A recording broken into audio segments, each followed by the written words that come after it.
இந்த வழக்கமான ஒரு பகுதி. ஆமென், ஸ்தோத்திரம். அந்த சம்பவம் எல்லாருக்கும் நன்றாய் தெரியும். ஸ்தோத்திரம். ஆமென். தாவீது கோலியாத்தை வீழ்த்தின சம்பவம். ஆனால் இன்றைக்கு நான் அதற்குள்ளே கடந்து போக விரும்பவில்லை. ஆமென். இந்த நாளிலே இந்த இடத்திலே ஆமென், ஸ்தோத்திரம். ஆமென். இந்த வசனத்திலே ஒரு காரியம் சொல்லப்பட்டிருக்கிறது. தன் தடியை கையிலே பிடித்துக் கொண்டு ஆற்றில் இருக்கிற 5 கூழாங்கல்லுகளை தெரிந்தெடுத்தான். அல்லேலூயா, ஸ்தோத்திரம். ஒரு கோலியாத்தை வீழ்த்தும்படி கடந்து போன அந்த தாவீதுடைய வாழ்க்கையில் ஆமென், ஸ்தோத்திரம். ஒருவரோடு யுத்தம் பண்ண ஒரு ஆயுதம் போதும். அப்படியானால் இந்த தாவீது ஏன் 5 கூழாங்கல்லுகளை எடுக்க வேண்டும்? இதுதான் இன்றைய செய்தியின் சாராம்சம். 5 கூழாங்கல்லுகளை அவன் எடுக்க வேண்டிய காரணம் என்ன? அப்படியானால் கர்த்தர் மேல் நம்பிக்கை இல்லையா என்று கூட நினைக்கலாம். ஸ்தோத்திரம். எதுவாக இருந்தாலும் இந்த செய்தியை நீங்கள் அறிந்து கொள்ளும் பொழுது கர்த்தர் நம்மோடு கூட இடைப்படுவார். ஸ்தோத்திரம். ஒவ்வொரு தேவ பிள்ளைகளுடைய வாழ்க்கையில நம்முடைய காரியங்களை நீங்கள் பார்ப்பீர்களானால் பல நேரங்களில் பலவிதமான பிரச்சனைகள், போராட்டங்கள் நம்மை சூழ்ந்து கொண்டிருக்கிறது. ஸ்தோத்திரம். அநேகர் சொல்லுவார்கள், இந்த ஒரு பிரச்சனை முடிஞ்சிட்டுனா அப்புறம் நான் தப்பிடுவேன்னு சொல்லுவாங்க. அல்லேலூயா. இந்த ஒரு சூழ்நிலையை தாண்டிட்டேன்னா நான் தப்பிடுவேன் அவன் என்று அவன் பல விதங்களே சொல்லுவார்கள். என் பிள்ளைக்கு மட்டும், என் மகனுக்கு மட்டும் ஒரு வேலை கிடைச்சிட்டுனா அடுத்து பரவாயில்ல, அவன் பாட பார்த்துருவான். அநேகர் சொல்லுவார்கள். ஸ்தோத்திரம். ஆனால் தேவ பிள்ளைகளுடைய வாழ்க்கையிலே யாருடைய உலக மனிதர்களாக இருக்கட்டும், யாராக இருக்கட்டும், ஒரு பிரச்சனை அவன் ஏதோ ஒரு சூழ்நிலையிலே முடிவுக்கு வரும் பொழுது அடுத்த பிரச்சனை எங்கோ ஒரு இடத்திலிருந்து அவன் உழைத்தெழும்பி நிற்கும். இது நமக்கு தெரியாது. நம்ம சொல்லுவோம், நன்றாதானே இருந்தேன், எப்படி இந்த பிரச்சனை வந்தது, எப்படி இந்த போராட்டம் வந்தது, எப்படி இந்த குழப்பம் வந்தது, எப்படி இந்த அவன் சூழ்நிலை எனக்கு வந்தது என்று சொல்லி அவன் நம்முடைய வாழ்க்கையில் அநேக நேரங்களிலே அங்கலாய்க்கிற தருணங்கள் உண்டு. அவன் ஸ்தோத்திரம். அப்படிப்பட்ட சூழ்நிலையில ஒன்றை மேற்கொள்ளும்படி தேவ சமூகத்திலே காத்திருந்து ஜெபிக்கிறோம். ஒன்றை மேற்கொள்ளும்படி தேவ சமூகத்திலே போராடுகிறோம். ஒரு பிரச்சனை வரும் பொழுது ஆண்டவருடைய சமூகத்திலே வந்து ஊழியர்களிடத்திலே, சக விசுவாசிகளிடத்திலே அந்த காரியத்தை சொல்லி ஜெபிக்கிறோம். கர்த்தர் அதிலே ஒரு ஜெயத்தை தருகிறார். கொஞ்ச நாள் நன்றாக இருக்கிறது, திடீரென்று பார்த்தால் வேறொரு பிரச்சனை, வேறொரு சூழ்நிலை. ஆமென். இந்த இடத்துல இந்த வசனத்திலிருந்து சொல்லுகிறேன், நம்முடைய வாழ்க்கையிலே ஆமென், ஸ்தோத்திரம், ஒரு காரியத்தை ஜெயித்து மேலாய் எழுப்பி வரும் பொழுது வேறொரு விதத்திலே ஆமென் இன்னொரு பிரச்சனை வருகிறது. அல்லேலூயா. அப்படித்தான் இந்த இடத்திலே தாவீது ஒரு கோலியாத்தை மேற்கொண்டு பார்க்கும் பொழுது வேறொரு பிரச்சனை அவருடைய வாழ்க்கையில் வருகிறது. அப்படியானால் ஒன்றை மேற்கொள்ள ஒரு கல் தேவை, அடுத்து வருகிற பிரச்சனையை சமாளிக்க இன்னொரு கல் தேவை. அல்லேலூயா. சுருக்கமாய் இந்த செய்தியின் ஆரம்பத்திலே சொல்லுகிறேன், ஏன் தாவீது ஆற்றிலிருந்து 5 கூழாங்கல்களை எடுத்துக்கொண்டார்? நமக்கு தெரிந்தது ஒரு கோலியாத்தை வீழ்த்தும்படி இல்லை. அவருடைய ஆவிக்குரிய ஞானம் அவருக்கு சொல்லிக் கொடுத்தது, ஒரு வாழ்க்கையில் எதிராய் வருவது ஒரு கோலியாத் அல்ல, அந்த கோலியாத்தின் சகோதரர்கள் இன்னும் சிலர் இருக்கிறார்கள். எத்தனை பேர்? நமக்கு தெரிந்து அவன் வீழ்த்தின கோலியாத் ஒன்று. அவனுடைய சகோதரர்கள் இன்னும் 4 பேர் இருக்கிறார்கள். அந்த 4 பேரை வீழ்த்தும்படி இன்னும் 4 கற்கள் தேவை. அதனால்தான் அவன் தேவ சமூகத்திலே ஆற்றுக்குள்ளே இறங்கி போய் ஆமென், ஸ்தோத்திரம், 5 கூழாங்கல்லுகளை முதலாவதே தன் கையில் எடுத்துக் கொண்டார். அல்லேலூயா. என்னை கேட்கிற தேவ பிள்ளைகளே, நம்முடைய வாழ்க்கையிலே இந்த உலகத்தில் ஒரு ஜெயமுள்ள வாழ்க்கை வாழ வேண்டும் என்றால், சத்துருவை ஜெயிக்கிற ஜெயமுள்ளவர்களாய் மாற வேண்டும் என்றால், ஆமென், இருக்கிற இந்த சூழ்நிலையில் இருந்து கொண்டு இது போதும் கர்த்தாவே, இந்த கிருபை எனக்கு போதும், இந்த வல்லமை எனக்கு போதும் என்று சொல்லி நம்மை மட்டுப்படுத்துகிறவர்களாய் இருக்காமல் தேவ சமூகத்திலே காத்திருந்து தினம்தோறும் ஒவ்வொரு நாளும் புதிய கிருபைகளை கேட்டு பெற்றுக் கொள்கிறவர்களாய் மாறும் பொழுது கர்த்தர் நம்முடைய வாழ்க்கையிலே சத்துருவை பூரணமாய் ஜெயிக்கும்படியான கிருபை தருவார். அல்லேலூயா. ஹல்லேலூயா, ஸ்தோத்திரம். இந்த நாளிலே ஆமென் நான் இப்படி சொல்ல முடியும். ஆமென் ஸ்தோத்திரம். ஆற்றில் இருக்கிற 5 கூழாங்கல், இதை குறித்து ஆமென் பேச முடியுமானால் அது வேறு. ஆமென் ஆமென் அந்த ஆற்றில் இருக்கிற கூழாங்கல் என்றால் அதற்கு பல காரியங்களை சொல்லலாம். அபிஷேகத்திற்குள்ளே இருக்கிற கல், ஆற்றுக்குள்ளே தண்ணிக்குள்ளே இருக்கிற கல். ஆமென் பிரைஸ் தி லார்ட். இன்னும் அந்த கல் எப்படிப்பட்ட கல்? ஆமென் பிரைஸ் தி லார்ட். ஆமென் எல்லாவற்றையும் உடைத்து சீர்படுத்தி செம்மையாக்கப்பட்ட கல், கூழாங்கல். Price the Lord. அந்த நிலைக்கு நான் போகவில்லை, அந்த செய்திக்குள்ளே வார்த்தைக்குள்ளே போகவில்லை. ஆற்றில் இருந்து 5 கூழாங்கல்களை எடுத்தவன் அவன் எப்படி அந்த 5 கூழாங்கல்களை வைத்து தனக்கு எதிராக எழுப்பி வந்த சத்துருவை வீழ்த்தினான், தனக்கு எதிராக செயல்பட்ட அந்த அவன் நிலைமைகளை தாண்டினான் என்கிறதான அந்த சூழ்நிலையை ஆவிக்குரிய கண்ணோட்டத்தோடு ஆவிக்குரிய அர்த்தங்களோடு மட்டுமே பேசும்படி விரும்புகிறேன். ஹல்லேலூயா, ஸ்தோத்திரம். அவன் முதலாவது இந்த அவன் தாவீது அவன் முதல் 5 கல்களில் அவன் ஸ்தோத்திரம். இப்படி அவன் உங்களுக்கு தெரியும், பழைய ஞானியார் பாஸ்டர் அவன் உங்களுக்கு தெரியும், எல்லாருக்கும் தெரியும். தேவதாஸ் பாஸ்டர் ஞானியார் தான் தெரியும். அவர் அவன் ஒரு நாளிலே நான் சிறுவனாய் இருக்கும் பொழுது இந்த 5 கூழாங்கல்லை குறித்து அவர் பெரிதாய் பேசினார். அதனால் எனக்கு செல்லா ஞாபகம் இல்லை. ஒன்று மட்டும் புரிந்து கொண்டு அவன் இன்னைக்கு ஞாபகம் இருக்கிறது. அவர் சொல்லும் பொழுது இப்படி சொன்னார், 5 கூழாங்கல்களை எடுத்து தாவீது தன்னுடைய அடப்பையில் தான் அவன் மேய்ப்பர்களுக்குரிய பை, praise the Lord, side pocket. அவன் ஸ்தோத்திரம். அவன் அந்த நம்முடைய பேண்ட் போட்டிருக்கிறவங்களுக்கு பேண்ட்ல சைடு பாக்கெட் இருக்கு பாத்தீங்களா, இது போல பிரைஸ் தி லார்ட். இந்த அவன் பையிலே 5 கூழாங்கல்லை போட்டு எடுத்து வைத்துக் கொண்டு கோலியாத்தை வீழ்த்தும்படியா இந்த களத்திற்கு போனான். அவர் சொன்னது பிரைஸ் தி லார்ட். அப்படி போகும் பொழுது அவன் இப்பொழுது கோலியாத்து எதிரே வருகிறான், இவரும் இங்கிருந்து எதிரே போகிறான். போகும் பொழுது இவனுக்கு எண்ணமெல்லாம் இந்த இடத்துல 5 கல் இருக்கிறது, இதில் ஒரு கல்லை எடுத்து நான் இந்த கோலியாத்தை வீழ்த்த வேண்டும் என்று சொல்லி தன் கையை அப்படியே பாக்கெட்டுக்குள்ளே அடப்பைக்குள்ளே போட்டான். அவன் ஸ்தோத்திரம். அவர் சொன்ன விதம் வேறு. அவன் ஸ்தோத்திரம். அப்படி பைக்குள்ள போட்டு கல்ல தேடுனா 5 கல்லும் பாக்கெட்டுக்குள்ளே ஓடி ஓடி ஒளிக்குது. Price the Lord. ஹல்லேலூயா. எப்படி இப்ப நான் பிரைஸ் தி லார்ட் இடத்துல உங்ககிட்ட கூட சொன்னேன், மார்ச் 3ஆம் தேதி குட் ஃப்ரைடே அன்னைக்கு 7 வார்த்தையை பேசணும்னு சொன்னேன். ஒருவர் தவிர இன்னும் யாருமே முன் வரல. Price the Lord. இப்போ நான் உங்ககிட்ட போன் பண்ணி இந்த வார்த்தையை பேசுங்கன்னு சொன்ன சீக்கிரமா சொல்ல போகிறேன். Price the Lord. சொல்லும்போது சொல்லுவாங்க, வேண்டாம் வேண்டாம் எனக்கு பேச தெரியாது, அவங்கிட்ட கொடுங்க, அப்படி தள்ளி விடுவீங்க பாத்தீங்களா, அவங்கிட்ட கொடுங்க. இது போலதான் இந்த கல்லு அடப்பைக்குள்ள இருந்துட்டு அவன் அது சொல்லிச்சான், அவன் நான் போக மாட்டேன், நீ போ. ஒரு கல் சொல்லுது, அந்த கல் இப்ப சொல்லுது, நான் போக மாட்டேன், இந்த கோரியாத்தை என்னால முடியாது, நீ போ. அடுத்த கல்லை தள்ளி விடுது. மாறி மாறி 5 கல்லும் அவன் உள்ளுக்குள்ள பாக்கெட்டுக்குள்ள கிடந்துட்டே அவன் ஒண்ணா தள்ளிக்கிட்டே இருக்கு. Price the Lord. ஆனா தாவீது என்ன செய்றான் பாருங்க. அவன் பிரைஸ் தி லார்ட். அப்படியே பிரைஸ் தி லார்ட். அவன் ஓடிய பிடிச்சவங்கள ஓடி ஓடும் பாத்தீங்களா, இது மாதிரி ஓடிட்டு இருக்கற ஓடி போய் லபக்குன்னு கழுத்துல பிடிச்சா ஒரு கல்ல. Praise the Lord. Hallelujah, hallelujah. அப்படி எடுத்த அந்த கல்லை தன் கையில எடுத்து வச்சிட்டு அவன் இயேசுவின் நாமத்தினால அவர் இப்படி சொன்னார், இயேசுவின் நாமத்தினால போய்ட்டார் என்று சொல்லிட்டு ஒரு எரிஞ்சாரு. அவன் பிரைஸ் தி லார்ட். கோலியாத்து வீழ்ந்தான். ஹல்லேலூயா, ஹல்லேலூயா.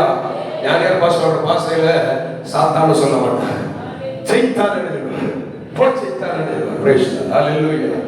அவன் பிரைஸ் தி லார்ட். அவன் சாட்டை போட்டு பிரசங்கம் பண்ணாலும் அங்க பிசாசுக்கு ரூபாய் இருந்தா கம்பெடுத்து வச்சு பல அடிப்பார். அதை பிரைஸ் தி லார்ட். எத்தனை பேர் பார்த்திருப்பீங்கன்னு தெரியாது. Price the Lord. ஹல்லேலூயா. அப்படிப்பட்டவர்களாக நாம் மாறும் பொழுது ஆமென் பிரைஸ் தி லார்ட். அந்த பிசாசு எந்த ரூபத்தில் இருக்கட்டும், பிசாசை என்று அறிக்கை இடும் பொழுது, துரத்தும் பொழுது கர்த்தர் நமக்கு ஜெயத்தை தருகிறார். ஹல்லேலூயா. இந்த இடத்திலே அவன் 5 கூழாங்கல்களை அவன் எடுத்துக்கொண்டான். ஸ்தோத்திரம். யாரை வீழ்த்தும்படி? முதலாவதாக அவன் வீழ்த்தின கோலியாத்து யார்?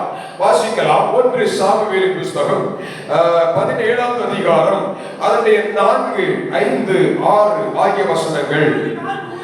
அப்பொழுது காத்தூரானாகிய கோலியாத் என்னும் பேருள்ள ஒரு வீரன் பெலிஸ்தரின் பாளையத்திலிருந்து புறப்பட்டு வந்து நடுவே நிற்பான். அவன் உயர மாறுமுள்ளமும் ஒரு ஜானுமாம் அந்த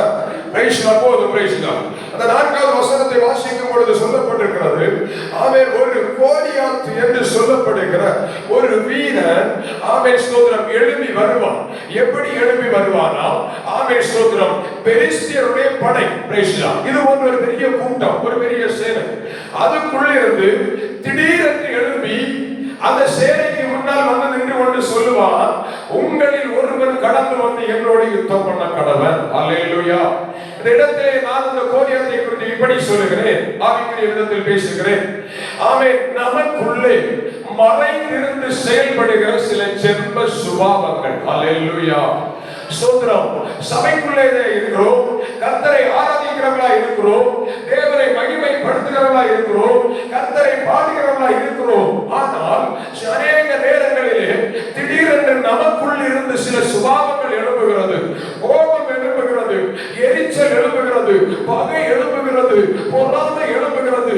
ஆமென் ஸ்தோத்திரம். சொல்ல போனா தோன்றுகிறது, இந்த புற்றுக்குள் ஆமென் இப்படி ஒன்று இருக்கிறதா என்று சொல்ல தோன்றும். அப்படியாக ஆமென் ஸ்தோத்திரம், நமக்குள் இருந்த கோலியாத் எப்படி திடீரென்று எழும்பி ஆமென் அந்த சேனைக்கு முன்னால் வந்தது என்றாரோ, அதுபோலவே திடீரென்று எழும்புகிற சில பாவ கிரியைகள் நம்மை விட்டு அழிக்கப்பட வேண்டும். அல்லேலூயா. ஸ்தோத்திரம். முதல் கல், 5 கல்லிலே முதல் கல் எதற்காக நிறுத்தப்படுகிறது, மறை எதற்காக பயன்படுத்தப்படுகிறது, மறைந்திருந்து செயல்படுகிற அவன் ஜென்ம சுபாவமாகிய சில பாவங்கள் அழிக்கப்பட வேண்டும். அது என்ன? ஸ்தோத்திரம். கலாத்தியர்கள் நிருபத்திலே வாசிக்கும் பொழுது அங்கே சொல்லப்பட்டிருக்கிறது, மாம்சத்தின் கிரியைகள் வெளியரங்கமாக இருக்கின்றன என்று சொல்லி அந்த இடத்திலே ஆமென் கர்த்தருடைய நாமம் மகிமைப்படட்டும். கலாத்தியருக்கு ஆமென் எழுதின ஆமென் நிருபத்திலே வாசிக்கும் பொழுது அங்கே ஸ்தோத்திரம் 5வது அதிகாரம் 19 ஆமென் ஸ்தோத்திரம் 20 ஆகிய வசனங்களை வாசிக்கும் பொழுது அங்கே சொல்லப்பட்டிருக்கிறது. வாசிக்கலாம். கலாத்தியர் 5 ஆமென் ஸ்தோத்திரம் 19 20. மாம்சத்தின் கிரியைகள் வெளியரங்கமாக இருக்கின்றன. அவையாவன விபச்சாரம், வேசித்தனம், அசுத்தம், காம விகாரம், விக்கிரகாராதனை, பில்லி சூனியம், பகைகள், விரோதங்கள், வைராக்கியங்கள், கோபங்கள், சண்டைகள், பிரிவினைகள், மார்க்க வேதங்கள், பொறாமைகள், கொலைகள், வெறிகள், களியாட்டுகள், அவை முதலானவைகளே. இப்படிப்பட்டவைகளை எங்க போறீங்க வாசிக்கிறவங்க? இப்படிப்பட்டவைகளை செய்கிறவர்கள் தேவனுடைய ராஜ்யத்தை சுதந்தரிப்பதில்லை என்று முன்னே நான் சொன்னது போல இப்பொழுதும் உங்களுக்கு சொல்லுகிறேன். ஹல்லேலூயா. எத்தனை வருட கிறிஸ்தவன் என்பது முக்கியம் அல்ல, எத்தனை வருட ஆவிக்குரிய அனுபவம் என்பது முக்கியம் அல்ல.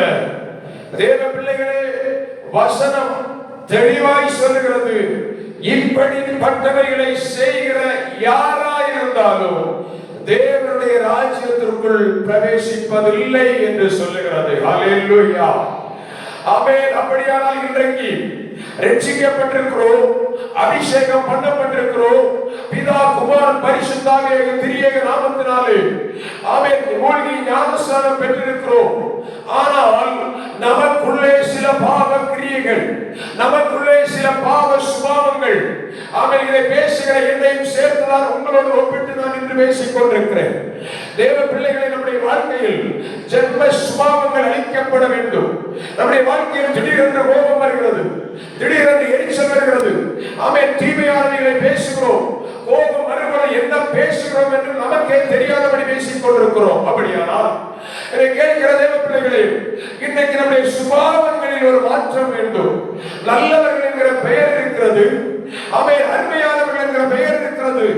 ஆனால் நெருங்கி பார்த்தால் தான் தெரிகிறது எப்படிப்பட்ட ஆமென் காய்ச்சலை முற்கள் என்று ஆமென் நெருங்கினால் தான் தெரியும். Praise the Lord. ஹல்லேலூயா. தூரத்தில் நின்று பார்க்கும் பொழுது அழகாக இருக்கிறது, வெண்வஸ்திரம் தரித்து அழகாக ஆமென் பிரைஸ் தி லார்ட் அலங்காரமான கிரீடங்களை அணிந்து நன்றாய் கர்த்தரை ஆடி பாடி ஆராதிக்கிற சபையாக தேவ பிள்ளைகளிடத்திலே கூடி இருக்கலாம். ஆனால் ஒவ்வொரு பக்கத்திலே நெருங்கும் தெரியும் இவர்கள் எப்படிப்பட்டவர்கள். ஹல்லேலூயா. ஆண்டவருடைய நாமத்தினாலே சொல்லுகிறேன், இந்த வேளையிலே இந்த நாட்களிலே கர்த்தர் அந்த பொல்லாத கிரியைகளாகிய சில பாவ கிரியைகளிலிருந்து நம்மை விடுவிக்கும்படி ஆண்டவர் விரும்புகிறார். ஹல்லேலூயா. ஸ்தோத்திரம். தேவாதி தேவன் நமக்காக அடிக்கப்பட்டார். ஒன்று யோசித்துக் கொள்ள வேண்டும். எல்லா நிலையிலும் அவர் பொறுமையாய் இருந்தார். இன்றைக்கு நாம் பொறுமையாய் இருக்கிறோமா? எல்லா நிலையிலும் அமைதியாய் இருந்தார். இன்றைக்கு நாம் அமைதியாய் இருக்கிறோமா? எத்தனை இடங்களில் நம்முடைய நியாயத்தை வெளிப்படுத்த வேண்டும் என்று சொல்லி யார் யாரோட எதையோ பேசிக் கொண்டிருக்கிறோம்.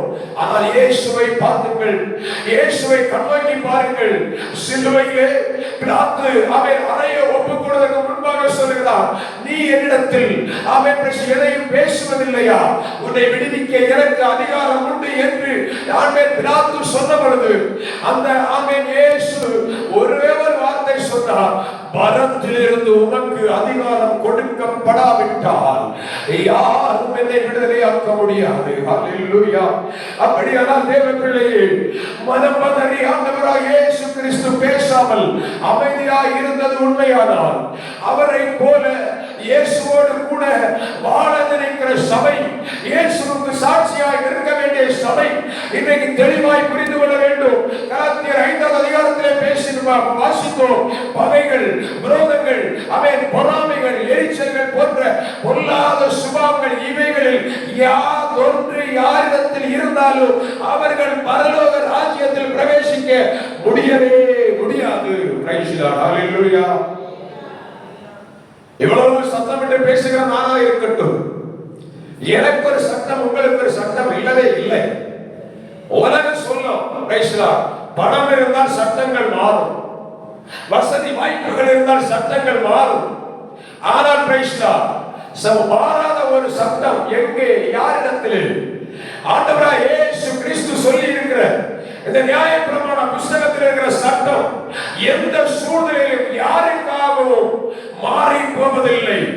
ஒரு நாள் இன்றைக்கு கிருபையாய் நமக்காக இறங்கி ரத்தம் சிந்தி நம்முடைய நமக்கு ரட்சிப்பை கட்டளையிட்டிருக்கிற ஆண்டவராய் இயேசு கிறிஸ்து ஒரு நாளிலே வெள்ளை சிங்காசனத்தில் நியாயாதிபதியாய் உட்கார்ந்து நியாயம் விசாரிக்கும் பொழுது இப்படி சொல்கிறேன், சபையே, தேவ பிள்ளையே, கர்த்தருடைய ஜனமே, ஒரு நாள் கர்த்தர் உனக்கு சொன்ன செய்த எல்லாவற்றிலும் கணக்கு கேட்பார்.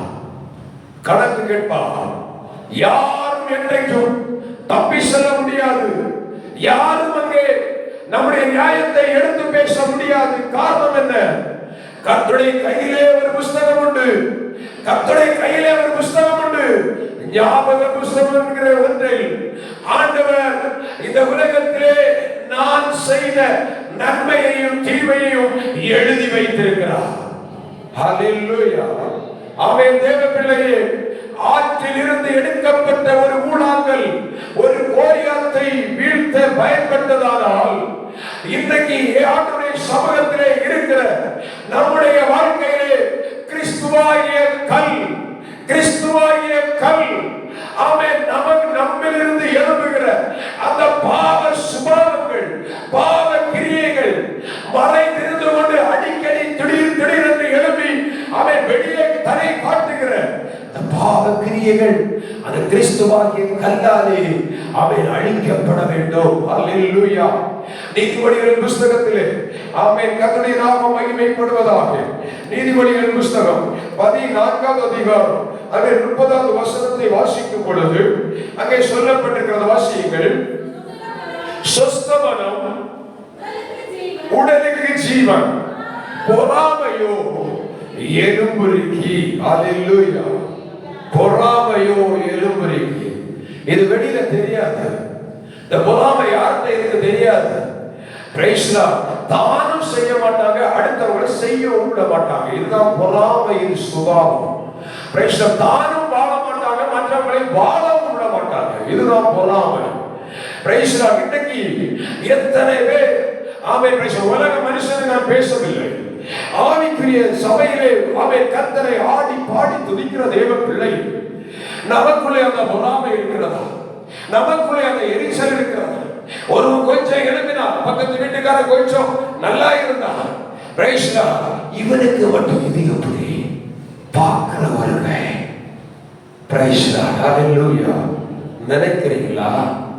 நினைக்கிறீங்களா? சோத்ரம் வீழ்த்தப்பட வேண்டும், இது அழிக்கப்பட வேண்டும், இது ஸ்தோத்திரம். சம்பந்தமே இல்லை, ரைட்டு. ஆனா பாருங்க, ஒருத்த ஒரு வேலையில கொஞ்சம் ப்ரமோஷன் வாங்கிட்டா இவன் மட்டும் எப்படி ப்ரமோஷன் வாங்கலாம், எப்படி கொஞ்சம் கீழே இறக்கலாம். பிரைஸ்டா ஹல்லேலூயா. பக்கத்து வீட்டுக்காரன் ஒரு மாடி தூக்கிட்டானா பிரைஸ்டா, இது எப்படி முடியும்? பிரைஸ்டா, நான் பார் கட்டுறேன், எடு வட்டிக்கு பணத்தை பிரைஸ்டா மாட்டுகிறது யாரு? யோசித்து பாருங்க. உங்க சிந்தனைக்கு நான் விடுறேன்.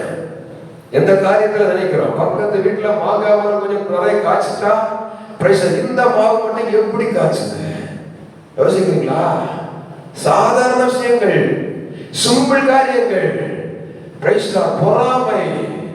அவன் நீ நான் எப்படி சொல்றேன், அவன் பிரைஸ்டா அவன் வெளி மனுஷனை பேசல. இங்க இருக்கிற யாராகிலும் உங்க பக்கத்து வீட்டுக்காரங்களை பார்த்து அல்லது உங்க பக்கத்துல ஏன் பிரைஸ்டா நான் அங்கேயே கூட போகணும், உங்க பக்கத்துல இருக்கிறவங்களை பார்த்து பொறாமப்பட்டீங்கன்னா நடக்கிறது என்ன தெரியுமா? பொறாமப்படுகிற உங்க எலும்பு என்ன செய்யுமா? ஒழுகி போகுமா? ஆமே. நீங்க யாரை பார்த்து பொறாமப்படுறீங்களோ அவங்க செழிப்பா இருப்பாங்க, ஆசீர்வாதமா இருப்பாங்க. பொறாமையோ எலும்புரிக்கி. ஹல்லேலூயா. இப்ப சொல்ற சபைக்கு தேவ பிள்ளை தெளிவாய் புரிந்து கொள்ளுங்க. உங்களுக்கு விரோதமா ஒருத்தன் பேசுறானா, உங்களுக்கு விரோதமா ஒருத்தன் பெருமை பொறாமை கொள்ளுகிறானா, உங்களுக்கு விரோதமா ஒருத்தன் எரிச்சல் அடைகிறானா, சந்தோஷப்பட்டு களி கூறுங்கள். ஏன் தெரியுமா? அவன் பொறாமைப்பட கர்த்தர் உங்களை மேன்மைப்படுத்திக் கொண்டே இருப்பார். நீங்கள் ஆமே வாலாகாமல் தலையாவீர்கள், நீங்கள் கீழாகாமல் மேலாவீர்கள். கர்த்தர் உங்களை ஆசீர்வதித்துக் கொண்டே இருப்பார். ஹல்லேலூயா, ஹல்லேலூயா. ஸ்தோத்திரம். இன்னும் ஆமென். ஆண்டவருடைய நாமத்தினாலே சொல்லுகிறேன். ஆமென். ஸ்தோத்திரம். 1 யோவான் புத்தகத்திலே அவன் இங்கே பொறாமை என்று சொல்லப்பட்டிருக்கிறது. 1 யோவான் புத்தகத்திலே அங்கே வரும் பொழுது ஆமென். ஸ்தோத்திரம். அங்கே சொல்லப்பட்டிருக்கிற காரியம் 1 யோவான் 2வது அதிகாரம் அதனுடைய 9வது வசனம். 1 யோவான் 2வது அதிகாரம் 9வது வசனம். ஒளியிலே இருக்கிறேன் என்று சொல்லியும் தன் சகோதரனை பகைக்கிறவன் இதுவரைக்கும் எங்க இருக்கிறான்? ஆமா, பிரைஸ் தி லார்ட். ஹல்லேலூயா. சொல்றதெல்லாம் எங்க? நான் ஒளியிலே இருக்கிறேன். சொல்றதெல்லாம் என்ன? நான் இயேசுவின் பக்கத்துல இருக்கிறேன். சொல்றதெல்லாம் என்ன? நான் இயேசுவோடு கூட இருக்கிறேன். ஆனால் ஆமென். வசனம் சொல்கிறது, ஒளியில் இருக்கிறேன் என்று சொல்லி சொந்த சகோதரனை பகைக்கிறவன் எங்க இருக்கிறான்? அவன் வீடு ஒளியிலே இல்ல, இருளிலே இருக்கிறான். Praise the Lord. Hallelujah. Amen. அநேகமாக சொந்த சகோதரர்களுடைய பிரச்சனை எங்க எதனால வரும் தெரியுமா? நான் சொல்ல வேண்டியதில்லை. என்னை விட அனுபவத்தில் மிகுந்தவர்கள், என் தகப்பன் வயதுடையவர்கள் இருக்கிறீர்கள். சொந்த சகோதரர்கள் அண்ணன் தம்பிக்குள்ள பிரச்சனை எங்க வரும்? Praise the Lord. நான் என்னுடைய அறிவின்படி சொல்றேன், அதிகமாய் வருகிறது சொத்து பங்கிடும் போது வரும். Praise the Lord. ஹல்லேலூயா. சொத்து பிரச்சனை. Praise the Lord. ஸ்தோத்திரம். ஒரு நாள் இங்கே ஒரு தவறு நடக்கும். என்ன? ஆமென். Praise the Lord. தாய் தகப்பன் மரிப்பதற்கு முன்பாக ஆமென் சில காரியங்களை சொல்லி வைப்பார்கள். இது இன்னாருக்கு, இது இன்னாருக்கு. அங்கே ஒரு பாரபட்சத்தை வைப்பார்கள். தான் நேசிக்கிற பிள்ளைக்கு அந்த ஸ்தோத்திரம். Praise the Lord. ஆமென். யாக்கோபை போல. ஆமென். ஸ்தோத்திரம். யாக்கோபு தானே? இல்ல, யாக்கோபுடைய அப்பா பேர் என்னது? ஈசாக்கு. ஸ்தோத்திரம். ஆமா, ஈசாக்கு சாராவை போல. ஈசாக்குக்கு யார் வேணும்? யார் வேணும்? ஏசா வேணும். ஆமென். ஈசாக்கு அவன் மனைவி ரெபெக்காளுக்கு யார் வேணும்? ரெபெக்கா தானே? ஆமா, பிரைஸ் தி லார்ட். எல்லாம் உங்களுக்கு தெரியும், ஆனா நாங்க செயல்பட மாட்டோம். Price the Lord. ஹல்லேலூயா. ரெபெக்காளுக்கு யாக்கோபு வேணும். Price the Lord. ஏசா ஆசீர்வாதத்தை பெற்றுக்கொள்ள கூடாது, ஆனா யாக்கோபு ஆசீர்வாதத்தை பெற்றுக்கொள்ள வேண்டும். Price the Lord. எங்க ஊர்ல ஒரு மனுஷன், அவன் தகப்பன் 2 பையங்க இருந்தாங்க. இவர் என்ன செய்ய, வயசானவங்க இருக்கிறீங்க. நீங்க பிரைஸ் என்ன குறித்து என்ன நினைச்சாலும் பரவாயில்லை. உங்களுக்கு சொல்றேன், உங்க காலத்துக்கு முன்னாடி உங்க சொத்துகள், உங்க காரியங்களை பிள்ளைகளுக்கு சரியாய் பங்கு போட்டு வைத்து விடுங்கள். அல்லேலூயா. திடீரென்று ஆண்டவர் வரும் பொழுது அல்லது ஏதோ ஒன்று சம்பவிக்கும் பொழுது தேவ பிள்ளைகளே, அவன் பெரியவர்களாகிய உங்க கதை முடியும். பிள்ளைகளுக்கு அடி வச்சு சாவாங்க. அதுக்கு இடம் கொடுக்க கூடாது. நான் பேச வேண்டிய இடம் இது இல்லை. ஆனாலும் ஆண்டவருடைய நாமத்தினாலே மறைந்திருந்து தாக்குகிற சில சுபாவங்கள் அழிக்கப்பட வேண்டும். அந்த சுபாவத்திற்கு காரணமாய் சபை, பெற்றோர், பெரியோர் காணப்படக்கூடாது என்று சொல்லி ஆண்டவருடைய நாமத்தினாலே ஆலோசனையாய் நின்று பேசுகிறேன். அதை கேட்கிற தேவ பிள்ளைகளே, அம்மா சொல்றா, தனக்கு நேசபுத்திரன் யாக்கோபு, நீ எப்படியாகிலும் ஏமாற்றி அவன் ஆசீர்வாதத்தை வாங்கிக்கப்பா. அப்பா சொல்றாரு, இல்ல உனக்கு தரமாட்டேன், நான் என் மகனை ஆசீர்வதிப்பேன். ரெண்டும் ஒருவர் பெற்ற பிள்ளை தான். எங்க ஊர்ல ஒரு தகப்பனா இருந்தா, பிள்ளைங்க சின்ன பையனா இருந்தாங்க, படிச்சுட்டு இருந்தாங்க. அப்பா போய் பிரேசிலாக்கல சொத்துண்டு ஒரு வயலில போய் தகப்பனே தன்னுடைய ஒரு மகனுடைய பெயரை எழுதி காம்பவுண்ட் கட்டும் பொழுது அந்த பெயரை குறிச்சிட்டாரு. பிரைஸ்லா. இப்ப பிள்ளைகளுக்குள்ள பிரச்சனை கிளப்புறது யாரு? பெற்றோர். ஹல்லேலூயா. தயவு செய்து இந்த நிலைமையில் இருக்கக்கூடாது. சகோதரனை பகைக்கிறது எங்கே? சொத்து பங்கிடுகிறார்கள், சரி சமமாய் வைக்க முடியவில்லை. சகோதரர்களே, அன்பாய் சொல்லுகிறேன் தேவ பிள்ளைகளே, சபைக்குள்ளே இந்த பகை காணப்படக்கூடாது. காணப்படுமானால் சபை அசுத்தத்துக்குள்ளே இருக்கிறது, வீழ்த்தப்பட வேண்டும். இயேசுவின் நாமத்தினாலே, பரிசுத்த ஆவியாகிய கல்லினாலே இந்த பகை வீழ்த்தப்பட வேண்டும். பைபிள்ல சொல்லுடா, பைபிள்ல சொல்லுடா. பிரைஸ் ஆகாப் என்ற ஒரு மனுஷன் இருந்தான்.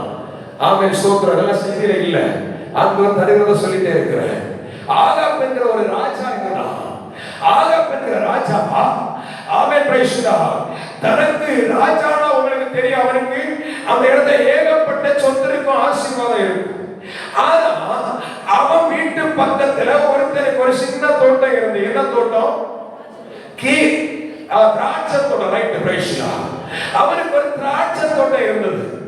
எவ்வளவோ சொத்து இருந்தாலும் இவன் கண்ணங்க இருக்கு தெரியுமா? இவன் கண்ணங்க தெரியுமா? இந்த ஏழை மனுஷனுடைய இந்த திராட்சை தோட்டம் எனக்கு வேணும். ஹல்லேலூயா. சொல்லி அனுப்புகிறார், நாம என் வீட்டு பக்கத்தில் இருக்கு, நான் இதை எனக்கு கீரை கொள்ளையாக்கும்படி எனக்கு அதை தா. விலைக்கிரயமாய் தா என்று கேட்டார். நியாயம்தான். ஆனா அவன் சொல்லுகிறான், இது என் பிதாக்களுடைய சுதந்திரம், இது என் பிதாக்களுடைய சுதந்திரம், நான் இதை தரமாட்டேன்.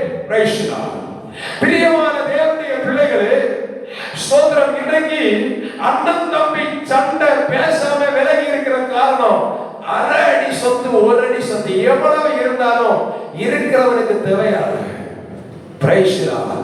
விட்டு கொடுக்க மனசு வராது. பகை ஆரம்பமாகிறது.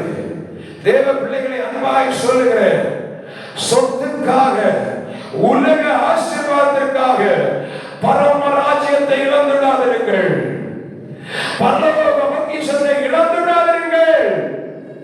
ஆமென், ஸ்தோத்திரம். அப்பா அம்மா அவர்கள் சொல்லிட்டாங்க. ஏன் நான் இப்படி சொல்கிறேன்? விட்டு கொடுக்கிறதுனால உங்களுக்கு என்ன குறைச்சு போக போகுது? எத்தனை ஏக்கர் சொத்து இருந்தாலும், எத்தனை கோடி கோடியாய் சொத்து இருந்தாலும், எத்தனை ஹெக்டேர் கணக்கில் சொத்து இருந்தாலும், கடைசியா கிடைப்பதெல்லாம் வரும் 2 அடி பூமி, 2 அடி பூமி. அடங்காதவர்களை 2 அடி பெட்டிக்குள்ளே வைத்து அடங்க வைத்து புதைத்து விடுவார்கள். பிரியமான தேவனுடைய பிள்ளைகள், உலகத்தில் ஜீவனோடு இருக்கிற நாளில் சொந்த சகோதரனுக்கு விரோதமாய் பகை செய்யாதிருங்கள். சூழ்நிலை பாருங்க, சூழ்நிலைகளை அட்ஜஸ்ட் பண்ணுங்க. விட்டு கொடுங்க, விட்டு கொடுங்க. ஏன் முடியல? அவன் தனக்கு எவ்வளவு பூமி இருந்தாலும் அடுத்தவங்க சொல்லாம இருந்தா சிறப்பு உறக்கமே வராது. நான் உலக மனுஷனை பேசல, ஆவிக்குரிய பிள்ளைகளையே பேச ஆமென் பிரைஸ் இருந்தால் நான் ஒன்று சொல்லுகிறேன், பெற்றோரே, கருத்துக்குரிய தாய்மார்களே, தகப்பன்மார்களே, உங்கள் பிள்ளைகளுக்கு சரியாயிருங்கள், நியாயமாயிருங்கள், நீதியாயிருங்கள். பிள்ளைகள் அவை பிரிவினையோடு நடப்பதற்கு காரணமாய் யாரும் காணப்படாதீர்கள். பிள்ளைகள் ஒருவரை பகைப்பதற்கு சபை அல்லது பெற்றோர், தாய் தகப்பன் காணப்படக்கூடாது என்று அன்பாய் சொல்லுகிறேன். ஆமென். அவன் மறைந்திருந்து தாக்குகிற சுபாவம் இன்றைக்கு அப்படிப்பட்ட சில காரியங்களை நிமித்தமாக நான் இன்னும் சொல்லுகிறேன். உங்க காலத்துல ஏன்னு தெரியவில்லை. ஆமென் ஸ்தோத்திரம். செய்திக்கு அப்பாற்பட்டு நான் பேசிக் கொண்டிருக்கிறேன். ஸ்தோத்திரம். உங்க காலத்துக்கு முன்னாடி அத்தனையும் சரியாய் சரிபடுத்தி வைத்துக் கொள்ளுங்கள். உங்க பிள்ளைகள் காலத்துல பிரச்சனை வரக்கூடாது. உங்கள் பிள்ளைகள் காலத்துல மாறி மாறி சண்டை வரக்கூடாது. இன்றைக்கு அதை ஒரு முடிவை பண்ணி வைத்துக் கொள்ளுங்கள். ஸ்தோத்திரம். இன்னைக்கு ஆண்டவர் நிச்சயமாக நினைக்கிறேன், இங்கே யாரோ ஒரு இடத்தில் தெளிவாக நடந்து கொண்டிருக்கிறார். காலம் இனி செல்லாது, நாட்கள் இனி செல்லாது. ஸ்தோத்திரம். அவை கொஞ்சத்தை விட்டு கொடுத்தா யாரும் கெட்டு போகிறது இல்லை, யாரும் அழிந்து போகிறது இல்லை. ஸ்தோத்திரம். பல ஏக்கர் சொத்தை சம்பாதித்து வச்சுட்டு அவன் ஸ்தோத்திரம் ஒரு சென்று பூமியில போய் நான் படுத்துக்கிட வேணாம், முடியாதுங்க, முடியாது. ஸ்தோத்திரம். ஒன்று சொல்லட்டுமா? ஸ்தோத்திரம். ஒரு அருமையான தகப்பனா ஜெர்மனி தேசத்துல தான் வேலை பார்க்கிறார், தன் மனைவி வேலை பார்க்கிறார், தன்னுடைய பிள்ளைகள் வேலை பார்த்தார்கள். ஸ்தோத்திரம். அழகான வீடு, பெரிய மாடி வீடு, 2 வீடு, 2 பிள்ளைகளை கட்டி வைத்திருக்கிறார்.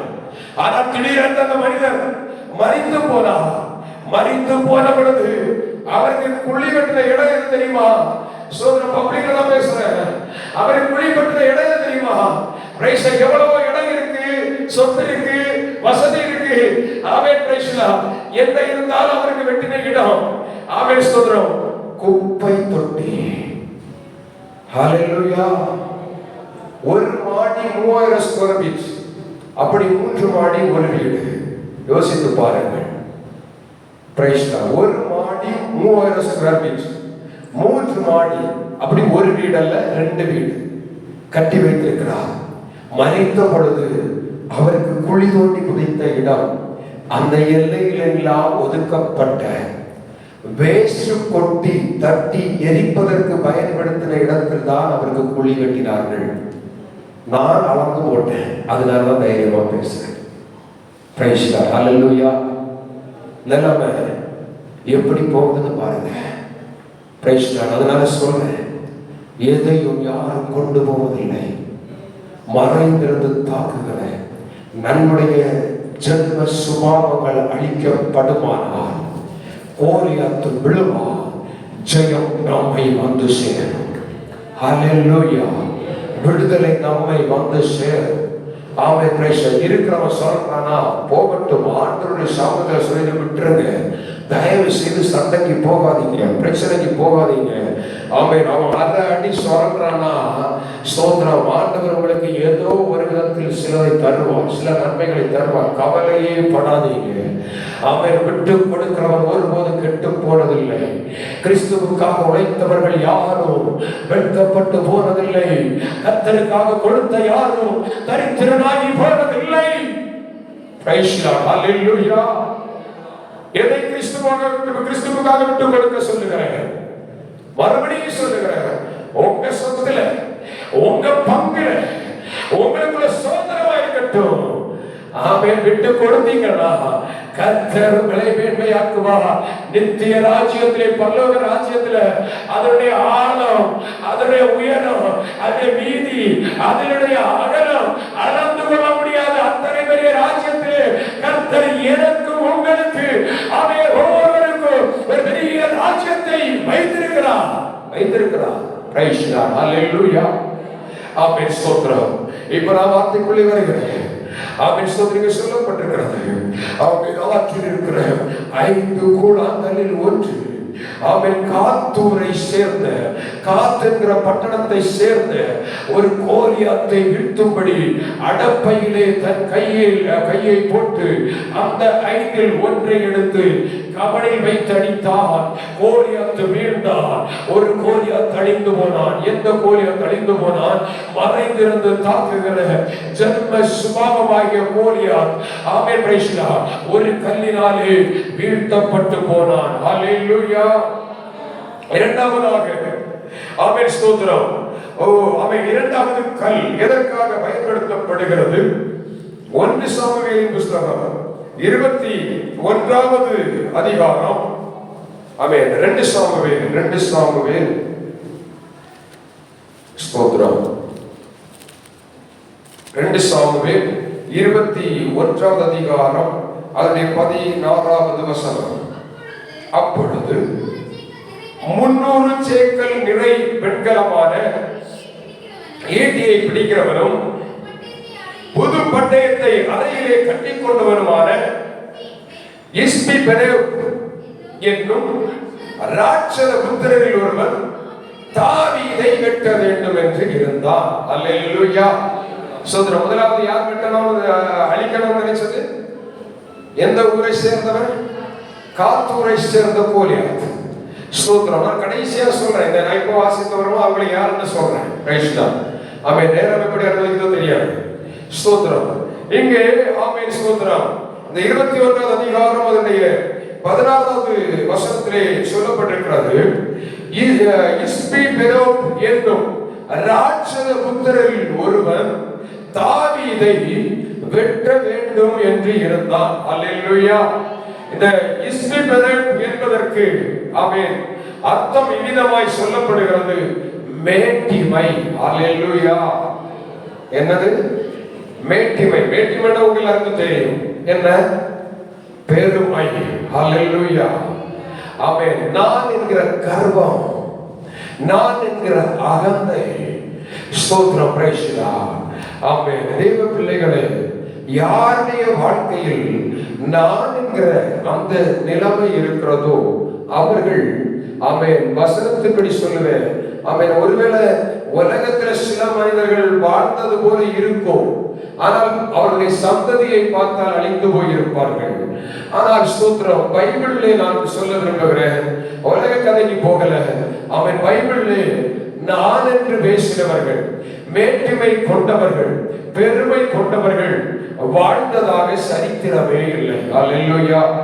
யாரா இருக்கட்டும், கர்த்தரால் உருவாக்கப்பட்ட தூதன் ஒருவன் இருந்தான். Price the Lord. லூசிபர் என்று சொல்லப்படுகிற பிரதான தூதன்.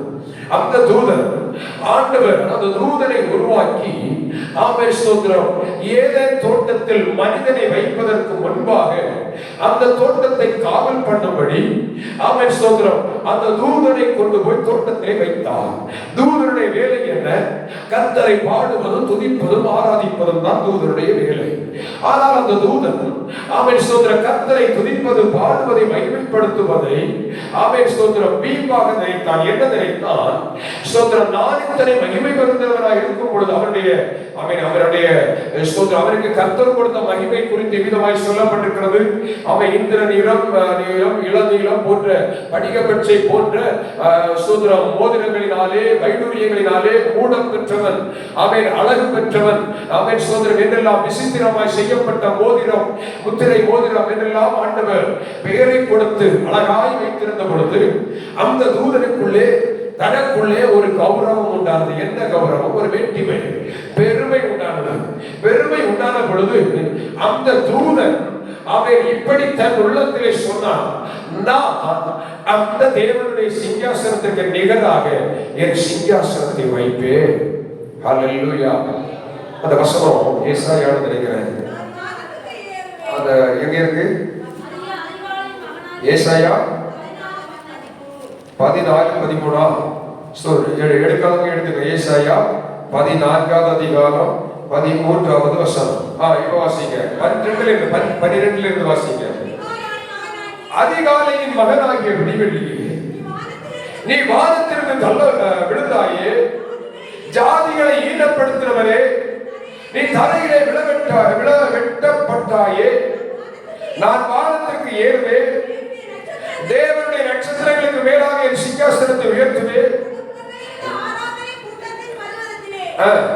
வீட்டிருப்பேன் என்றும் நான் மேகங்களுக்கு மேலாக உன்னதங்களில் ஏறுவேன், உன்னால் உன்னதமானவருக்கு ஒப்பாவேன் என்றும் நீ உன் இருதயத்தில் சொன்னாயே. ஆனாலும் நீ அதாதமான பாதாளத்திலே தள்ளுண்டு போனாய். ஹல்லேலூயா, ஹல்லேலூயா. இந்த ஒப்பனையான வசனம் எசேக்கியேல்ல இருக்கிறது நினைக்கிறேன். எசேக்கியேலோட இறைமையில இருக்கிறது நினைக்கிறேன். எங்க இருக்கு? எசேக்கியேல் 28வது அதிகாரம். எசேக்கியேல் 28:17 எடுத்தீங்களா?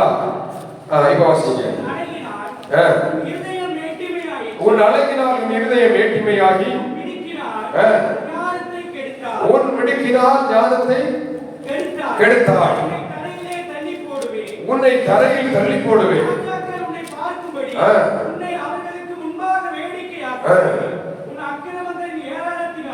உன் அக்கிரமங்களின் ஏராளத்தினாலும். போதும். ஆமென், ஸ்தோத்திரம். இங்கே சொல்லப்பட்டிருக்கிறது. ஆமென், ஸ்தோத்திரம். ஏசாயாவிலே வாசிக்கும்போது தெளிவாய் சொல்லப்பட்டிருக்கிறது, நாம் தேவனுக்கு நிகராகவே அவருடைய சிங்காசனத்துக்கு மேலாக ஆமென் ஏறுவேன் என்று சொல்லி, ஆமென், ஸ்தோத்திரம், தன்னுடைய சிங்காசனத்தை, ஆமென், ஸ்தோத்திரம், கர்த்தருடைய நாமம் மகிமைப்படட்டும். அந்த எசேக்கியேல் 28:13வது வசனத்தை வாசிக்கலாம். அதனால் சொல்ல வந்த வசனம், நீ தேவனுடைய யாரு? ஆண்டவர் மனுஷனை, ஆதாமை ஏவாளை உண்டு பண்ணுவதற்கு முன்பாக ஆதியாகமம் 1வது அதிகாரம் 1வது வசனத்திற்கும் 2வது வசனத்திற்கும் இடையில் நடந்த சம்பவம் தான் எசேக்கியேல் ஆமென் ஸ்தோத்திரம் 28:13. மனுபுத்திரரே, நீ தேவனுடைய தோட்டமாகிய ஏதேன் தோட்டத்தில் இருந்தவர் பத்மராகம், புஷ்பராகம், வைரம், படிக பச்சை, கோமேதகம், எஸ்பி, இந்திரநீலம், மரகதம், மாணிக்கம் முதலான சகல விதமான ரத்தினங்களும் பொன்னும் உன்னை மூடிக்கொண்டிருக்கிறது. நீ சிருஷ்டிக்கப்பட்ட நாளில் உன் மேல வாத்தியங்களும் ஆமென் உன் நாகசுரங்களும் ஆமென் போது வீட்டுல போய் வாசித்து பாருங்க. அவை இத்தனை காரியங்களையும் தரித்து கொண்டிருந்த அந்த தூதர் நான் என்று சொல்லி பெருமைப்பட்டார். அந்த பெருமை மேட்டிமையானது. மேட்டிமைப்பட்டபடினாலே ஆண்டவர் சொல்லுகிறார், நீ விசித்திரமாய் செய்யப்பட்ட ஆமென் ஸ்தோத்திரம் முத்திரை மோதிரமாய் இருந்தாலும் கீழே தள்ளப்பட்டு போனாய். ஹல்லேலூயா, ஹல்லேலூயா. இத்தனை பிரைஸ் இங்க வாசித்த பத்மராக, புஷ்பராக, வைரம், படிய பச்சை யாராவது உங்ககிட்ட இருக்கா? பிரைஸ்ல இத்தனோட்டு தங்கத்தை வச்சுக்கிட்டு மினிக்கு தெரிகிறோமே. ஹல்லேலூயா, ஹல்லேலூயா. இந்த தூதரை பார்த்தீங்களா? ஆண்டவர் கொடுத்த ஆசீர்வாதம் எல்லாத்தையும் அனுபவிச்சுக்குவா, தாராளமா கொடுத்தா. ஆமென். அது கொடுத்தபடினால தான் ஸ்தோத்திரம் அவனுக்கு அவன் பெருமை வேற்றுமை உண்டாச்சு. வேற்றுமை இப்ப அவர் ஒற்றை அடியில அடிச்சுக்கிற போட்டுட்டார். இனி மினுக்கு போச்சு. அதனாலதான் இந்த பெந்தேகோஸ்தேக்காரங்க சொல்றாங்க, நீ மினிக்கு தெரியாத ஆண்டுடைய சமூகத்துல அவன் தாழ்மைப்படு. ஹல்லேலூயா, ஹல்லேலூயா. ஒண்ணு இல்லாம 2 பவுனை வச்சுட்டு கையாட கிட்ட கூட கவரிங் நகை போட்டுட்டு மினிக்கிட்டு தீரும். மேட்டிவா பாரு, என்ன பாருங்க, அழகா பாரு. ஹல்லேலூயா. எங்க போய் நிக்கும்? அவன் எங்க போய் நிக்கும்? Price the Lord. ஹல்லேலூயா. மேட்டிமை இல்ல, ஆனாலும் கடன் வாங்கி அடிச்சிட்டு கடையில போய் 10 ரூபாய் கொடுத்து போட்டுட்டு பாரு, நானே ஏன் கைய பாரு. Praise the Lord. ஹல்லேலூயா. சபையே, தேவ பிள்ளையே, நீ கர்மம் கொள்ளும்படி, மேட்டிமை கொள்ளும்படி உன் இதயத்தில் பொல்லாதவைகளை சிந்தித்துக் கொண்டிருப்பாயானால் இந்த ஆமென் ஸ்தோத்திரம் இஸ்பிபனோப் என்று சொல்லப்படுகிற இந்த மேட்டிமையான கோலியாத் உன்னை விட்டு அழிக்கப்பட வேண்டும். இன்னைக்கு சபையை பார்த்து கேட்கிறேன், வாலிப தம்பி தங்கச்சி ஒன்ன பார்த்து கேட்கிறேன், இன்னைக்கு எது உனக்கு மேட்டிமை? உன் படிப்பா, உன் அழகா, உன் அந்தஸ்தா, எதை வச்சு நான் சாதிப்பேன்னு நிக்கிறேன். பெற்றோரை பார்த்து அம்மாவை பார்த்து எவ்வளவு துணிகரமா கேட்கிறேன், உனக்கு என்னடி தெரியும் கேட்கிறியா? பிரைஸ்லா, உனக்கு என்னடி தெரியும்? உனக்கு படிக்க தெரியாது. ஆமா அன்பு சகோதரா சகோதரி, படிக்க தெரியாத அப்பா அம்மா தான் கஷ்டப்பட்டு உழைச்சதுனாலதான் நீ இதை உயர்ந்த ஒரு படிப்பில பதவியில் இருக்கிற. மறந்து போகாத, வேற்றுமையான எண்ணத்தை விட்டுவிடு. ஸ்தோத்திரம். ஆமென். ஆதியாகமத்தின் புத்தகத்திலே வாசிக்கும் பொழுது இஸ்ரவேல் ஜனங்கள் தங்களுக்கு பெயருண்டாக பண்ண வேண்டும் என்று சொல்லி, நாங்கள் யார் என்று உலகுக்கு காட்ட வேண்டும் என்று சொல்லி, ஆமென், தங்களுக்கு பெயருண்டாக வேண்டும் என்று சொல்லி ஒரு கோபுரத்தை கட்ட ஆரம்பித்தார்கள். எதுக்கு தெரியுமா? நான் யாருன்னு காண்பிக்கணும். என் வீடு என் பங்களா எவ்வளவு அழகா இருக்கு, அடுத்தவன் சொல்லலாம். ஆமென். வாழ்கிறதுக்கு ஒரு வீடு ஸ்தோத்திரம் வசதியா இருக்கணும், ரைட்? ஆமென். ஆனா பாருங்க, சொந்த பணத்தை இல்லாம அடுத்தவன் பணத்தை திருடி திருடியே பங்களா பங்களாவா கட்டி அடுத்தவன் புகழ வேண்டும் என்று வாழ்கிற தேவ பிள்ளையே, கேர்ஃபுல். ஆண்டவர் வரப்போகிறார், நியாயாதிபதியாய் வரப்போகிறார். இன்றைக்கு உன்னுடைய வாழ்க்கையை கர்த்தர் கையில் ஒப்புக்கொடு. இஸ்மவேல் என்று சொல்லப்படுகிற மேட்டிமையின் ஆவி அழிக்கப்பட வேண்டும். ஆட்களில் இருக்கிற ஒரு கூழாங்கல்லாலே, அபிஷேகம் பண்ணப்பட்ட ஒரு கூழாங்கல்லாலே அந்த கோலியாத்து வீழ்த்தப்பட வேண்டும். தங்களுக்கு பெயர் உண்டாக வேண்டும் என்று சொல்லி வானத்தை அளவு உயரமுள்ள கோபுரத்தை கட்ட எழுப்பின மனிதரை ஆண்டவர் பார்த்தார். அவர் செய்த காரியம் ஒண்ணுமே செய்யல. இறங்கி வந்தார், பார்த்தார், பாஷையை தாழ்வாராக்கினார். ஹல்லேலூயா. கெட்டின கோபுரம் அங்கே நின்றது, எல்லாமே நிர்மூலமாகி போய்விட்டது. Praise lord. இன்னும் சொல்லுகிறேன், தானியேலின் புத்தகத்தில் வாசிக்கும் ஒரு ராஜா தன்னுடைய அரண்மனை உப்பரிக்கையில் நின்று கொண்டு அதனுடைய அழகை விவிதமாய் வர்ணிக்கிறான். இது என் மகிமையின் பிரஸ்தாபத்திற்காக, என் ராஜ்யத்தின் மேன்மைக்காக நான் கட்டின மகா பாபிலோன் அல்லவோ. Praise lord. வார்த்தை வாயில் இருக்கும் போதே, வார்த்தை வாயில் இருக்கும் பொழுதே பெருமை பேசுகிற தேவ பிள்ளையே, மேட்டிமையாய் நடக்கிற தேவ பிள்ளையே, கொஞ்சம் உணர்வடைத்துக் கொள், கொஞ்சம் உணர்வடைத்துக் கொள். Praise lord. கர்த்தர் இந்த நாளிலே உன்னை அழகான அருமையான ஒரு பாத்திரமாய் வரைய விரும்புகிறார். நீ அவர் கையிலே ஒப்புக் கொடுப்பாயானால் உன்னை, உன் மேட்டிமை, உன் பெருமையை விட்டுவிட்டு ஆண்டவர் பார்த்து சரண்டையானால் ஸ்தோத்திரம். அந்த நேர்முகத்திலே ஸ்தோத்திரம். இது என் ராஜ்யத்தின் பிரஸ்தாபத்திற்காக நான் கட்டின மகா பாபிலோன் அல்லவா என்று சொல்லி, ஆமென், ஸ்தோத்திரம். அவன் வாயில் வார்த்தை இருக்கும் பொழுது வானத்திலிருந்து ஒரு சத்தம் உண்டாயிற்று. ஓ ராஜாவே, பிரைஸ் லார்ட். மனுஷனிலிருந்து நீ தள்ளப்பட்டாய், வெளியில் மிருகங்களை போல புல்லை தின்பாய். வசனம் சொல்லுகிறது, அந்நேரமே, நாளைக்கு அல்லங்க, நாளை மறுநாள் அல்ல. வசனம் சொல்லுகிறது அந்நேரமே. தானியேல் புத்தகத்திலே ஆமென் வாசிக்கும் பொழுது அந்த காரியம் ஆமென் விதமாய் சொல்லப்பட்டிருக்கிறது. தானியேல் 4ஆம் அதிகாரம் 30வது வசனத்தை வாசிக்கும் பொழுது, வாசியுங்கள். இது என் வல்லமையின் பராக்கிரமத்தினால். ஸ்தோத்திர. வாலிப பிள்ளைகள் இல்லையா, இருக்கீங்களா? மறுபடி சொல்லிக் கொண்டே இருக்கிறேன். ஸ்தோத்திரம். இப்ப வாசிங்க. ஆமென். இது என் வல்லமையின் ஆமென் பராக்கிரமத்தினால், என் மகிமை பிரதாபத்திற்கென்று ராஜ்யத்திற்கு அரண்மனையாக நான் கட்டின மகா பாபிலோன் அல்லவா என்று சொன்னான். இந்த வார்த்தை ராஜாவின் வாயில் இருக்கும் போது வானத்தில் ஒரு சத்தம் உண்டாகி, ராஜாவாகிய நேபுகாத்நேச்சாரே, ராஜ்யபாரம் உன்னை விட்டு நீங்கிற்று, மனுஷனுக்கு தள்ளப்படுவாய், வெளியில் மிருகங்களோடு சஞ்சரிப்பாய், மாடுகளை போல புல்லை தின்பாய். ஹல்லேலூயா. ஸ்தோத்திரம். ஆமென். 33வது வசனம் சொல்லுகிறது, அந்நேரமே இந்த வார்த்தை நேபுகாத்நேச்சாரிடத்தில் நிறைவேறிற்று. ஹல்லேலூயா, ஹல்லேலூயா. அதை கேட்கிற தேவ பிள்ளைகளே, ஸ்தோத்திரம். அவன் ஆற்றிலிருந்து தாவீது 5 கூழாங்கல்களை எடுத்தான்.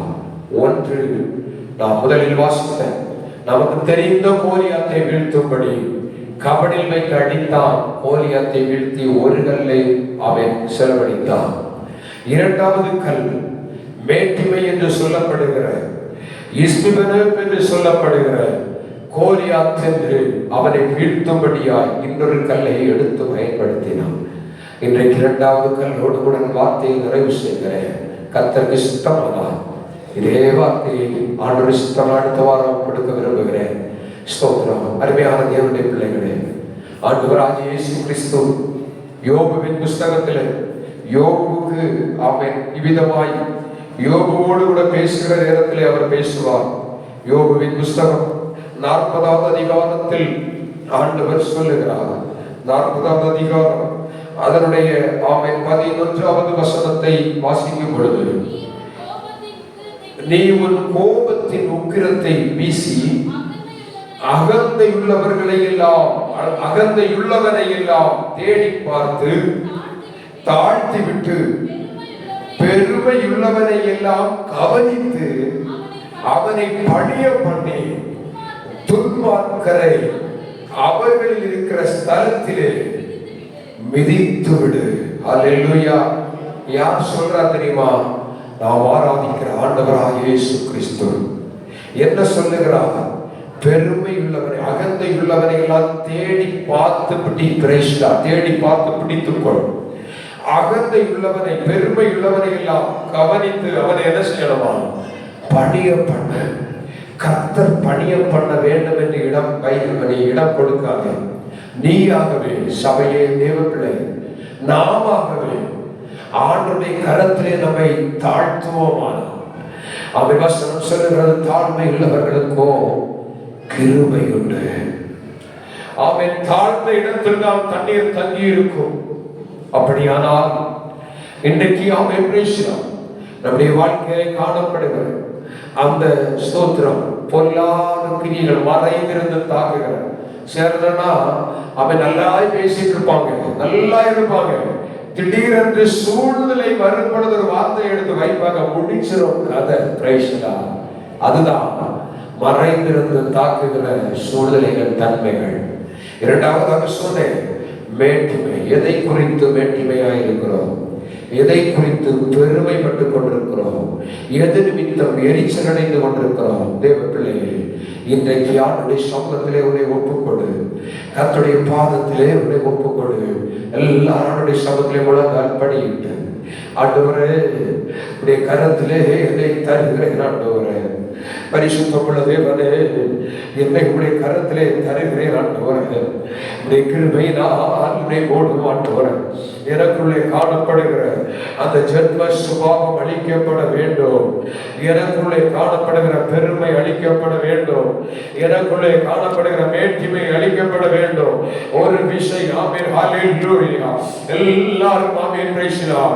ஆமென். உள்ளத்தின் ஆழத்தில் ஆண்டவரை பார்த்து ஸ்தோத்திரம் பண்ணி, ஆண்டவரே என்னை பரிசுத்தப்படுத்தும். ஆண்டவரே நான் பரிசுத்தமாய் வாழ வேண்டும். ஆண்டவரே எனக்குள்ளே காணப்படுகிற இந்த போலியாத்தின் சுபாவங்கள் அழிக்கப்படும்படி கர்த்தர் கிருபை தருவீராக. கர்த்தர் கிருபை தருவீராக.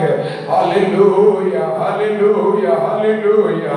இயேசுவே உமக்கு ஸ்தோத்திரம். ஆமென். ஹல்லேலூயா. கிருபை தருகிற கர்த்தர் மறுபடியும் ஆண்டவருடைய நாமத்தினாலே சொல்லுகிறேன், இவைகளை விட வேண்டுமா விட்டு விடுங்கள். இவைகளை விட்டுக் கொடுக்க வேண்டுமா விட்டுக் கொடுங்க. ஏதும் சகோதரா சகோதரி, உங்களுக்குள்ளே பகைகள், விரோதங்கள், வைராக்கியங்கள் அவை வேண்டாம், வேண்டாம். ஹல்லேலூயா. ஆமென். பிரைஸ்லா. ஹல்லேலூயா. ஆமென். கர்த்தருடைய சமூகத்திலே ஒப்புக் கொடுத்து அவை விட்டுக் கொடுக்கிற ஒரு மனப்பான்மை, விட்டுக் கொடுக்கிற ஒரு தன்மை இந்த ஆராதனை வேளையிலே கர்த்தர் தருவாராக. ஆமென். ஹல்லேலூயா, ஹல்லேலூயா, ஹல்லேலூயா. தகப்பனே, இந்த நாளில் இந்த வார்த்தைகளை கர்த்தர் நீர் எந்த நோக்கத்தோடு பேசுகிறோ இடத்திலே யார் யார் உணர்வடைய வேண்டுமோ உணர்வடையட்டும் ஆண்டவரே. சபை சீர்படுத்தப்படும்படியாய், சபை சீர்திருத்தபடியாய் இந்த கடைசி நாட்களில் பரிசுத்தமாக்கப்பட்ட மனவாட்டி சபையாக சபை மாறும்படியாய் கர்த்தாவே உம்முடைய கிருபை வெளிப்படுத்தும் ஆண்டவரே. ஹல்லேலூயா ஹல்லேலூயா ஹல்லேலூயா ஹல்லேலூயா ஹல்லேலூயா ஹல்லேலூயா ஹல்லேலூயா. இயேசுவே மகிமை ஸ்தோத்திரம். ஆமென். மகிமை ஸ்தோத்திரம். ஹல்லேலூயா. ஆமென். ஆண்டவரே உம் பாதம் சரணடைந்தே அடிமை தாரையா. ஆண்டவரே உம் பாதம் சரணடைந்தே அடிமை தாரையா.